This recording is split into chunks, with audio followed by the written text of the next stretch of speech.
Workers and their families were on pins and needles this morning as word began to spread of these two separate accidents. It took 69 businesses and an army of local volunteers to make this exciting homecoming happen for Matthew. The remote-controlled trains carrying cars full of highly flammable materials comes through neighborhoods like this one, right in some people's backyards and near parks where children play. We're still getting emails from disappointed fans who bought tickets they never received and still haven't seen their money. 13 ABC's Sarah Oler is live on the scene this afternoon. Sarah, what can you tell us?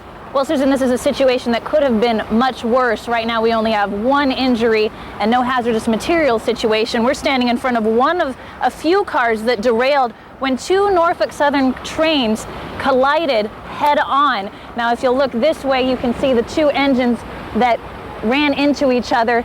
Officials tell us that one of the engineers saw the crash coming and actually bailed off of the train. He's the one who was injured, but they say the injuries look minor, mainly cuts and scrapes. He was taken to a local hospital, but this is something that really startled neighbors in the area. A crash, just a, metal crashing, Yeah, it startled me. The house shook. Yeah, really? The whole house shook. Now, we spoke to some witnesses who heard that perhaps there was a problem in a rail switch, but right now nothing official. However, there are investigators from Norfolk Southern and from the Lake Township Police Departments on the scene trying to investigate exactly what happened here. They have checked every car here for hazardous materials. Fortunately, nothing is leaking and they've secured the area.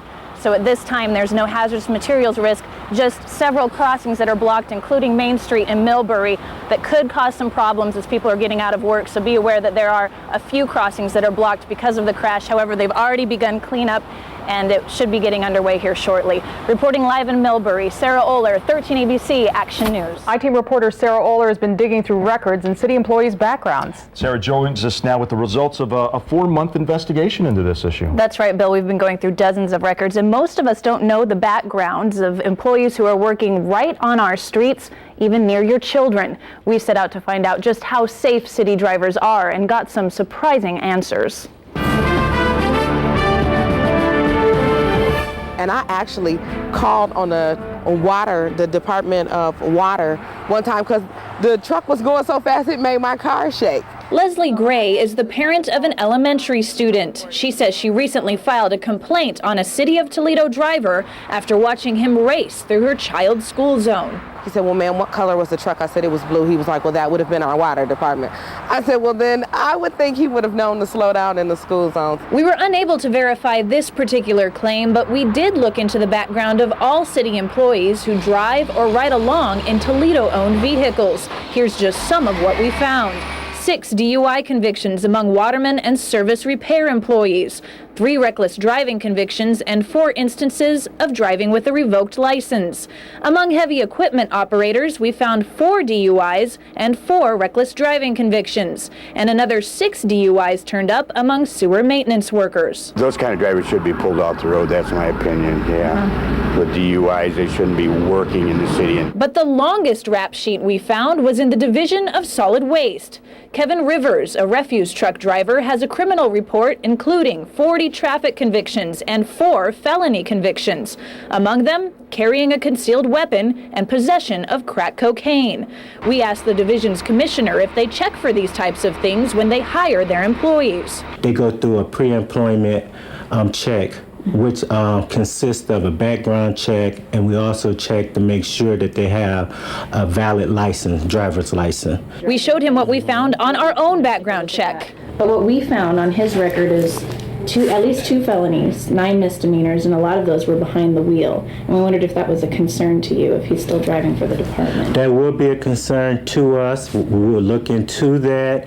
But what we do, like I said before, we go by the state of Ohio, and if they have not suspended or revoked those individuals' license, we go by those guidelines, and those individuals are continuing to drive. We also showed the commissioner what turned up on Cito U's record.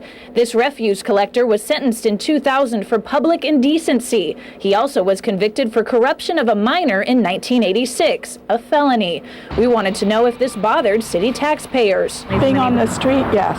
Endangering our children and people, yes. We posed the same question to the man in charge of hiring and firing these employees. Does that make you think maybe it is a good idea to go back and check after they've been with the department for some years to check and see what they've been up to? Yes, since they're in neighborhoods where kids are out It's a playing, concern. they're driving a vehicle. Right. Like I said before, our number one responsibility is to the citizen, and it does concern the city, the mayor, and we will take care of that and look into these issues. So it's nothing that we would take lightly.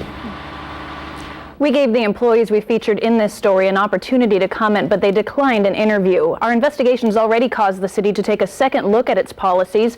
Toledo's Assistant Chief Operating Officer called us this week and said, "Your investigation is triggering a policy review on our part to take a look at how we deal with our existing employees. We really need to look at our policy as it relates to dealing with background checks or some other type of review procedures." All right, so now you have the city's attention. Any idea when the city leaders are going to meet and try and talk about some sort of a new policy here? Well, I was told by the Chief Operating Officer this week that they're going to start the process immediately and see how they can shore their policy up. And of course, you're going to be following up. That's right. Sarah Oler reporting for us tonight. Thanks, Sarah. Live from Toledo, this is 13 ABC Action News at 5:30. A Bowling Green attorney is dead. Now investigators are asking, was it an accident or a crime? We'll have more on that story from Bowling Green in just a minute. But first, here are the latest headlines. Authorities in Michigan are still searching for the person who started a fire that cleared out this Kroger store in Lambertville. Also tonight, new developments in the case of a fatal accident in Wood County. A well-known Bowling Green attorney was hit while she was jogging Wednesday morning, and tonight investigators are moving closer to deciding if it was nothing more than an accident or a crime. 13 ABC's Lisa Guyton has been following the case. She talked to police and to the victim's law partner today. Lisa joins us now with the latest. Lisa? 911 tapes. Well, I knew it. That sun yesterday was just too good to last. Apparently it was, because now all Stan's maps are green and yellow. Oh, I don't like it. Chief Meteorologist Stan Stachek's in the First Warning Storm Lab. He has our weather. Well, Sarah, it's just rain that's moving through right now. When I come back, Sarah. Thanks, Stan. First Energy Corporation has shelled out some big money for problems discovered at Davis-Besse. Now federal regulators are easing up on the plant. First Energy is the parent company of the nuclear power plant. They've now paid nearly $5.5 million to the Nuclear Regulatory Commission, the largest fine ever imposed by that agency. The fine was imposed back in April for a boric acid leak that nearly ate through a 6-inch thick steel reactor cap.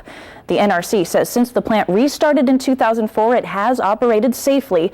They say First Energy brought in qualified employees to replace those who were fired, and this month they're scaling back to 2 resident inspectors at the plant instead of 3.